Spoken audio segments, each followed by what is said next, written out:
আসসালামু আলাইকুম। আমার কোর্সে আপনাদের সবাইকে স্বাগতম। বুটস্ট্র্যাপ বাংলা টিউটোরিয়ালে আজকে আমরা শিখব বুটস্ট্র্যাপের মডাল নিয়ে। মডাল মানে কি? মনে করেন আপনাদের ওয়েবসাইটে কোনো একটা লিঙ্ক আছে বা কোনো একটা বাটন আছে। তো ওই বাটনে যখন আপনি ক্লিক করবেন তখন আপনাকে একটা বক্স দেখাবে, যে বক্সে অনেক ইনফরমেশন থাকবে। সেই বক্স কিন্তু আগে দেখাবে না। যখন আপনি ক্লিক করবেন বাটনে অথবা লিঙ্কে, তখন আপনাকে সেই বক্সটা পপ আপ আকারে দেখাবে। মানে মনে হচ্ছে জানি হঠাৎ করে ভেসে আসলো। হ্যাঁ, তো এটাকে বলা হয় মডাল। তো বুটস্ট্র্যাপের মডেল তৈরি করার জন্য আমাদেরকে অনেকগুলো ক্লাস নিতে হয়। তো চলুন আমরা আগে এটি শিখি।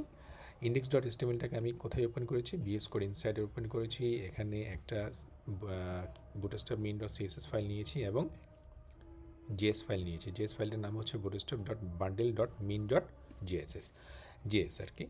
আর আমরা বডির মধ্যে নিয়েছি কন্টেইনার রো কোলএমডি 12। গুড।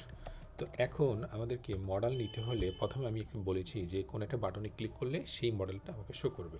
সো প্রথমে আমরা বাটনটা নিয়ে নিই যে এই বাটনে ক্লিক করলে আমাকে একটা মডেল শো করবে। তো এখন আমি বাটনের মধ্যে লিখব যে শো মাই মডেল। শো মাই মডেল এটা বাটনের মধ্যে লিখবো। হ্যাঁ, তো শো মাই মডেল এটা তো বাটনের মাঝখানে, কিন্তু এই বাটনে আমরা কিছু ক্লাস দিব। প্রথমেই আমরা এই টাইপটাকে বলে দিয়ে আসি। টাইপ হচ্ছে বাটন, ক্লাস হচ্ছে বিটিএন ইনফো বাটন, এটা আমরা জানি। এরপর একটা অ্যাট্রিবিউট লাগবে, সেটা হচ্ছে data BS toggle. Data BS toggle equal to কী হবে? মডেল। বুঝতে পারছেন? Data BS toggle equal to model. এরপরে আমাদেরকে আরেকটা অ্যাট্রিবিউট লাগবে, সেটা হচ্ছে ডাটা বিএস টার্গেট। আমি কোন মডেলকে টার্গেট করব? হ্যাশ মাই মডেল, এই মডেলটাকে টার্গেট করব। তো আমরা যদি এখন দেখি আমাদের সাইটটাকে,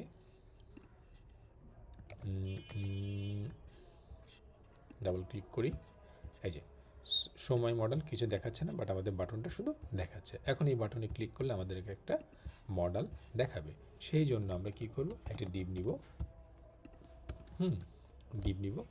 ডিবে আমরা একটা ক্লাস দিয়ে আসবো মডেল। আইডিটা দিব কি?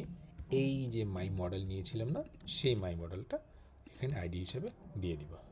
ক্লিয়ার? মাই মডেল। ওকে, মাই মডেল। এরপরে আমরা ভিতরে মডেলটা তৈরি করার জন্য বুটস্ট্র্যাপ আমাদেরকে কিছু ক্লাস দেয়। যেমন প্রথমে আমাদের নিতে হবে modal-dialog। এই modal-dialogের ভিতরে আমরা modal-content নামে একটা ক্লাস নেব। কন্টেন্টের ভিতরে হেডার থাকবে, বডি থাকবে এবং ফুটার থাকবে। তাহলে ডিপ মডেল হেডার। হেডারে কী দিবেন? আপনি যা ইচ্ছা তা দিতে পারেন। যেমন আমি যদি এখানে ক্লাসের মধ্যে লিখি যে মডেল টাইটেল, এটা হচ্ছে আমার মডেলের টাইটেল।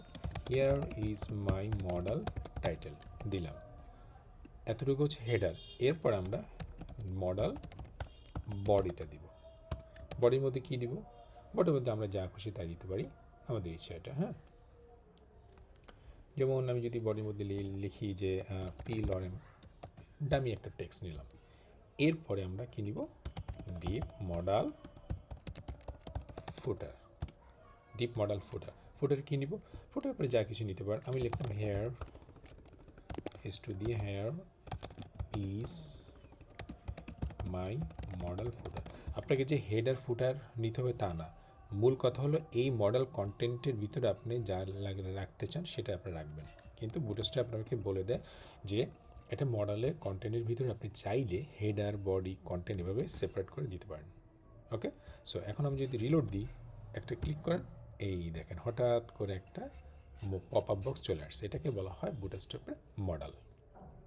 আবার বাইরে ক্লিক করেন, চলে যাবে। ক্লিক করেন, আসবে, বাইরে ক্লিক করেন, চলে যাবে। সুন্দর না? অনেক সুন্দর। বুঝতে হবে যে আপনার কোন মার্কআপটা আপনাকে ইউজ করতে হবে, কীভাবে ইউজ করতে হবে। এই যে এখানে বুঝতে পারছেন কোন মার্কআপটা, কোন ক্লাসটা ইউজ করবেন, সেটা আপনাকে দেখে দেখে বুঝতে হবে। আচ্ছা, এখন আমরা যে এই পপ আপ এই মডেল বক্সটাকে যদি সরাতে চাই, সেক্ষেত্রে আমরা কী করি? বাইরে ক্লিক করি। কিন্তু আমরা যদি চাই যে মডেলের এখানে একটা বাটন থাকবে, ক্রস চিহ্ন থাকবে, সেখানে ক্লিক করলে আমার ইয়েটা চলে যাবে। সেই জন্য আমরা S2 নিচে কী করব? একটা বাটন নিব। বাটনের টাইপ ইকুয়াল টু আমরা দিব বাটন বাটন, তাই না, বাটন। ক্লাস এগুলো দিব বিটিএন ক্লোজ, এবং কি দিব, ডাটা বিএস ডিসমিস, এই অ্যাট্রিবিউটটা দিব, যার ভ্যালু হবে মডাল। ক্লিয়ার? এবার যদি আমরা রিলোড দিই, ক্লিক করি, এই যে একটা ক্রস চিহ্ন দেখাচ্ছে, এখানে ক্লিক করেন চলে যাবে, পপ আপ দেখাচ্ছে, ক্রস চিহ্নতে ক্লিক করেন চলে যাবে। বুঝে গেল? Good, very good. আচ্ছা, এখন আপনি যদি চান যে আমার এই যে বাইরে ক্লিক করলে কিন্তু চলে যাচ্ছে, আমি চাই না এটা বাইরে ক্লিক করলে চলে যাক, আমি চাই ইউজার মাস্ট এই ক্রস চিহ্নতে ক্লিক করবে যাতে করে আমাদের মডেলটা চলে যায়। সেই জন্য আমাদেরকে নিতে হবে কি এক্সট্রা একটা অ্যাট্রিবিউট, সেটা হচ্ছে কি এটাকে বলে ব্যাকড্রপ বলে। ডাটা বিএস ব্যাকড্রপ নামে একটা অ্যাট্রিবিউট আছে, সেটা আমাদেরকে নিতে হবে। ডাটা ভিএস ব্যাকড্রপ, যেমন এটা data BS backdrop is equal two static দিয়ে আসতে হবে। কী দিতে হবে? স্ট্যাটিক। এরপরে আমাকে দিতে হবে data BS keyboard is equal to false. Save দিব, রিলোড দিব। এখন এখানে ক্লিক করেন, বাইরে ক্লিক করেন, দেখেন যাচ্ছে না, দেখছেন? বাইরে ক্লিক করেন, এই যে মাউসটা আমি বাইরে ক্লিক করতে যাচ্ছে না, কিন্তু যাবে কখন?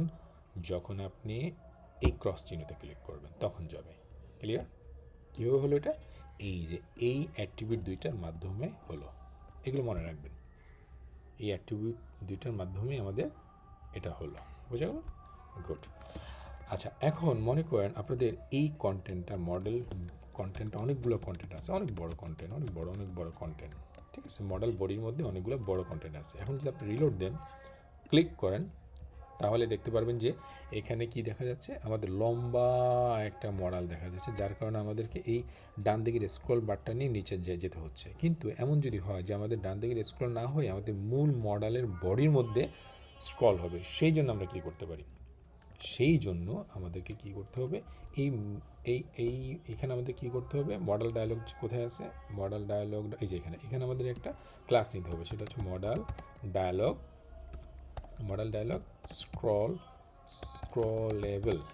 স্ক্রলেবল। এখন যদি আমরা সেভ দিয়ে রিলোড দিই, ক্লিক করেন, দেখেন এখন কিন্তু স্ক্রল হচ্ছে। এখানে আমাদের এখানে পেজটাকে স্ক্রল করা লাগতেছে না, আমরা জাস্ট এখানে এই অংশটুকুকে স্ক্রল করতে পারছি। কীভাবে? শুধুমাত্র একটা ক্লাসের মাধ্যমে, মডেল ডায়ালগ স্ক্রলেবল, এই ক্লাসের মাধ্যমে আমরা এই স্ক্রলটা করতে পারছি। বুঝতে পারছেন? গুড। আচ্ছা, এখন আমি আপাতত কমাই দিই, কিন্তু আবার কমাই দিই, হ্যাঁ, আবার ছোটো করে নিয়ে আসি, আমাদের কন্টেন্টগুলোকে ছোটো করে নিয়ে আসি। এখন যদি একটা রিলোড দিই, এখন যদি ক্লিক করি, দেখেন এই মডেলটা আমার হরিজেন্টালি সেন্টার আছে, কিন্তু ভার্টিক্যালি কিন্তু সেন্টার নাই। উপরে নিচে কি সেন্টার আছে? নাই।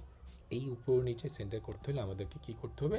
একটা ক্লাস অ্যাড করতে হবে। সেই ক্লাসের নাম হচ্ছে কি মডেল ডায়ালগ, কী বলবো আমরা, মডেল ডায়ালগ সেন্টার্ড। সেভ দিব, রিলোড দিব, ক্লিক করব, এই দেখেন হরিজেন্টালি এবং ভার্টিক্যালি, সোজাসুজি এবং লম্বালম্বি, এই মডেলটা সেন্টারে চলে আসছে। কিভাবে? মডেল ডায়ালগ সেন্টার্ড এই ক্লাসের মাধ্যমে। কোথায় দেবো ক্লাসটা? এই যে মডেল ডায়ালগ যেখানে ইউজ করেছেন সেইখানে আমাদেরকে দিতে হবে এই ক্লাসটা। বুঝতে পারছেন? কখন যদি আপনাকে বলা হয় যে আমাদের কোনো একটা বুটস্ট্র্যাপের মডেলটাকে সেন্টারে আনেন, আপনি কী করবেন? এভাবে সেন্টারে নিয়ে আসবেন। কীভাবে? ওই যে ক্লাসটার মাধ্যমে সেন্টারে নিয়ে আসবেন। বুঝতে পারছেন? ক্লাসটার মাধ্যমে যে কোনো মডেলটাকে আমরা সেন্টারে নিয়ে আসতে পারবো। ক্লিয়ার? ওকে। আচ্ছা, এখন এই মডেলটা ছোট, কিন্তু আমরা যদি একটু বড় করতে চাই, এইরকম মডেলটাকে যদি বড় করতে চান, সেই ক্ষেত্রে এখানে একটা ক্লাস অ্যাড করেন, মডেল এক্সেল। সেভ দিবেন, রিলোড দিবেন, ক্লিক করেন, এই যে বড় হয়ে গেছে। কী করলাম? জাস্ট এক্সেল ক্লাস অ্যাড করাতে আমাদের এটা বড় হয়ে গেছে। এখন এক্সেল না দিয়ে আমি যদি এলজি দিই, রিলোড দিন, আরটা ছোট হয়ে গেছে। আমি যদি এসএম দিই, রিলোড দেন, এই যে আরও ছোটো হয়ে গেছে। বুঝে গেল? সো কী ইউজ করবেন? এক্সেল, এলজি, এসএম, তারপরে এমডি, হ্যাঁ, এগুলো ইউজ করবেন। বুঝে গেল? গুড। আপনি চাইলে ফুল স্ক্রিন মডেল তৈরি করতে পারেন, ফুল স্ক্রিন মডেলও তৈরি করতে পারবেন। সেজন্য আপনাদের কী করতে হবে? আমি আপাতত মডেল এসএমটা এখান থেকে কেটে দিই। ফুল স্ক্রিনের জন্য আপনাদের নিতে হবে কি, বলেন তো কী নিতে হবে? ফুল স্ক্রিনের জন্য আমাদেরকে নিতে হবে মডাল ফুল স্ক্রিন। সেভ দিবেন, রিলোড দিবেন, ক্লিক করেন, এই দেখেন ফুল স্ক্রিন জুড়ে মডেলটা চলে আসছে। এখানে ক্লিক করেন, চলে যাবে। ক্লিক করেন, এই ফুল স্ক্রিন জুড়ে মডেলটা চলে আসছে। ক্লিক করেন, চলে যাবে। বোঝা গেল? সিম্পল একটা ক্লাসের মাধ্যমে বুটস্ট্র্যাপ আমাদের কতগুলো কাজ কমায় দিচ্ছে। শুধুমাত্র আপনাদের কি মনে রাখতে হবে, এই কোন ক্লাসে কী কাজ এবং কোন ক্লাসটা কোথায় ইউজ করতে হয়, কোন অ্যাট্রিবিউটটা কোথায় ইউজ করতে হয়, কীভাবে ইউজ করতে হয়। আচ্ছা, এই মডেল ফুল স্ক্রিন এটা আর একটা আছে অপশন, সেটা হচ্ছে আমরা যদি SM ডাউন দিই, SM না, আমরা যদি MD ডাউন দিই তখন কি হয় দেখেন। MD ডাউন এর মানে হচ্ছে আমরা যখন MD ডিভাইসে যাব তখন আমাদের এই মডেলটা ফুল স্ক্রিন হয়ে যাবে, কিন্তু এর উপরে ফুল স্ক্রিন হবে না। ফর এক্সাম্পল আমরা যদি রিলোড দিই, ক্লিক করেন, এতটুকু দেখাচ্ছে তাই না, ছোট। কিন্তু আমি দেখেন, আমি একটু কমাই, দেখেন আমি স্ক্রিনটা কমাচ্ছি, এই যে দেখছেন MDতে চলে গেলে আমার এই মডেলটা ফুল স্ক্রিন হয়ে গেল। মানে কি 768 নিচে আসলে আমার এই মডেলটা কি হয়ে যাবে, ফুল স্ক্রিন হয়ে যাবে। 768 কেন? এই যে আমরা জানি MDর সাইজ কত, বুটস্ট্র্যাপে MDর সাইজ হচ্ছে কি 768 অথবা তার বেশি। তার মানে 768 নিচে চলে গেলে আমাদের এই মডেলটা কী হয়ে যাবে, ফুল স্ক্রিন হয়ে যাবে। কিন্তু এর উপরে গেলে এই যে দেখেন, বুঝতে পারছেন, দেখেন খেয়াল করেন। আচ্ছা, এখান থেকে না বুঝতে পারলে আমি ইন্সপেক্ট করি, আমি এই মোবাইল ডিভাইসে ক্লিক করি, তারপরে এই যে এখান থেকে দেখেন, এই যে এখানে খেয়াল করেন ডাইমেনশন রেসপন্সিভ, এখানে খেয়াল করেন, এই দেখেন এই যে 768 আসে যাক, এই দেখে যাচ্ছেন ফুল স্ক্রিন হয়ে যাচ্ছে, ফুল স্ক্রিন। বুঝে গেল? সো এভাবে আপনারা MD, SM, LG, এক্সেল এগুলোর জন্য করতে পারেন। বুঝে গেল যে কোন ডিভাইসে গিয়ে আমার এই মডেলটা ফুল স্ক্রিন হবে, কোন ডিভাইসে গিয়ে আমার এই মডেলটা ফুল স্ক্রিন হবে। আপনারা যদি আরও শিখতে চান সেক্ষেত্রে গেট বুটস্ট্র্যাপে চলে যাবেন, ডক্সে যাবেন, তারপর যাবেন মডেলে, এই মডেলে যাবেন, তারপরে এই মডেলটা দেখবেন। এখানে অনেক অপশন পাবেন, অনেক হ্যাঁ, অনেকগুলো অপশন পাবেন। আমি যা দেখাইছি সেগুলো পাবেন, এছাড়া আরও অনেক কিছু পাবেন। আপনারা জাস্ট একটু দেখলেই ব্যাপারটা আরও ক্লিয়ার হয়ে যাবে। তো এই ছিল আজকে আমাদের মডেল নিয়ে ক্লাস। এই ভিডিওতে যদি কোনো কোশ্চেন থাকে অবশ্যই আমাদেরকে কোশ্চেন করবেন। আমাদের ফেসবুক গ্রুপ আছে, আপনারা একটা ট্রাই করেন, আমাদের ফেসবুক গ্রুপে কোশ্চেন করেন। হ্যাঁ, ভিডিওতে জিজ্ঞাসা করতে পারেন, বাট ফেসবুক গ্রুপে যদি আপনারা কোশ্চেন করেন সেক্ষেত্রে অন্যান্যরাও যারা আছে তারাও দেখতে পাবে। ওকে, সো লাইক কমেন্ট শেয়ার করবেন এবং ভিডিওটা চ্যানেলটা সাবস্ক্রাইব করবেন। তো নেক্সট ভিডিও পর্যন্ত ভালো থাকবেন, সুস্থ থাকবেন, আল্লাহ হাফেজ।